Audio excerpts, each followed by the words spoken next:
How do you even track the ROI of social media? So, I have been in the social media marketing world for 8 years now, and I run a social media marketing agency. So, this has been an ongoing discussion, an ongoing conversation with my team, and then also our clients. So, in today's video, I want to break down just our thought process on how we actually go about proving the ROI from social media.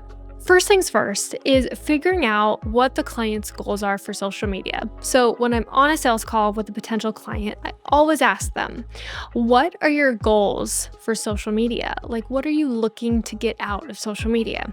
Now, there's a lot of different goals that you can get from social media. So it could be followers, could be leads, could be website traffic, could be sales, could be engagement, could be growth, brand awareness, community, the list goes on and on.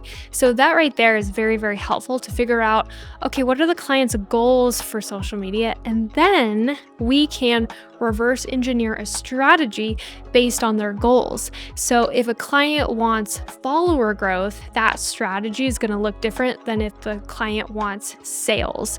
So it really depends, and there's different levers that you can pull to get the maximum amount of ROI depending on their goals for the client. Now, the second thing is figuring out tracking. So obviously tracking is going to be very, very important based on the client's goals. So we like to track a certain number of metrics month over month so we can see, is our strategy working?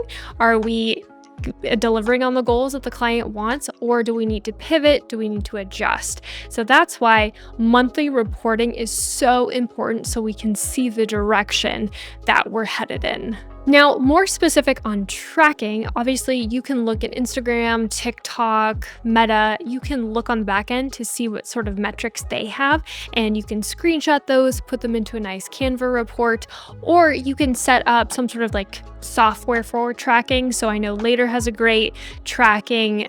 There's other tools out there that you can use to really track the growth and track the results from social media. I will also say that setting up UTM parameters is so important, because let's say the client is very focused. They're very hyper focused on follower growth, maybe engagement for now. What we see with a lot of clients is there's different phases. So phase one might be brand awareness, where they really don't like the graphics, they don't like the content on their current feed. Maybe it feels outdated. Maybe they did a brand refresh and it's just not measuring up. So phase one could be brand awareness. But then after a couple months, they're feeling good. They like the content. Now they're ready to move on to sales and lead generation. So the goals can change, month to month, quarter to quarter, depending on what the client wants. So I know this. And so when I'm working with the client, I will track the metrics that they are super focused on for that quarter. But then I'm also tracking other metrics because I can anticipate the next move. I can anticipate that in a couple months, they're probably going to want to shift their focus to more sales, more lead generation, that sort of thing. So I'm always tracking website traffic. First and foremost, I connect their Google Analytics and I'm setting up tracking so that we can see how much traffic is coming from their social media pages to the website, because I know they're going to want to shift their focus to lead generation. And it's very helpful when we have that data. So we know, like, on the baseline level, this is how much traffic is usually generated from social media. But then if we want to ramp it up and we want to attract more website traffic, then we know what levers to pull and how to increase that. One thing that's been very helpful for us is that when we meet with a client on a monthly basis, we compare numbers. So we say, hey, from our end, here's how many leads, or here's how many comments came through on social media. Here's how much traffic we brought to the website from social media posts. And then we can compare notes with what they're seeing on their end, because we're obviously not CC'd on the contact form, or we don't have an inside look at the sales on their end. So that's a great way to really compare and to see, okay, how much of this traffic from social media translated into an actual paying customer. When you're working with an agency, it's a true partnership. So when we come to our monthly calls, it's a collaborative effort to figure out, okay, how many leads did we bring from social media to the website? How many of those converted into paying customers?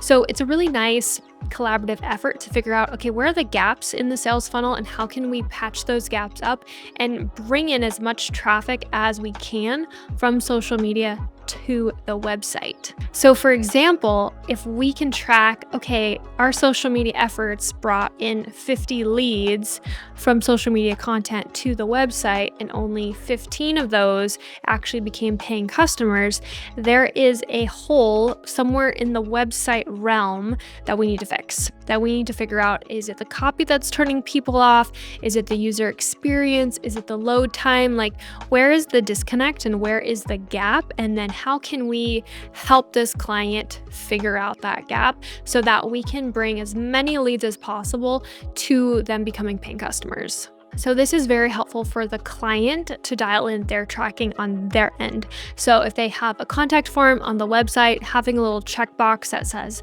hey, where did you hear about us? And then having a couple options for, a social media post, a Facebook ad, an email campaign, so we can start to dial in that tracking. This could also look like just a simple conversation. So like if it's a service provider, especially like asking a prospect, hey, where did you hear about us? And then starting to collect and gather that data, because no one marketing effort is on its own island. They all have to work together. Where does someone find out about a brand, and then what steps do they go through to actually become a paying customer, or basically a sales funnel? And so how can we mend all those holes, mend all the gaps so that more people can get into this funnel and more people can convert into paying customers? So if you don't have data, it's really hard to make those strategic decisions, to invest those resources into different areas of marketing, because you just don't know what's performing well and then what can be improved. So a couple other things I wanted to mention is discount codes. So we have done this before for a couple of clients where we have a Facebook or Meta specific discount code, and then we also have an Instagram code. So then we can promote those separate codes on those different platforms, and then we can see how many people are actually using this code. That can be a great way to just see how many people, how many customers are coming in through different social media platforms.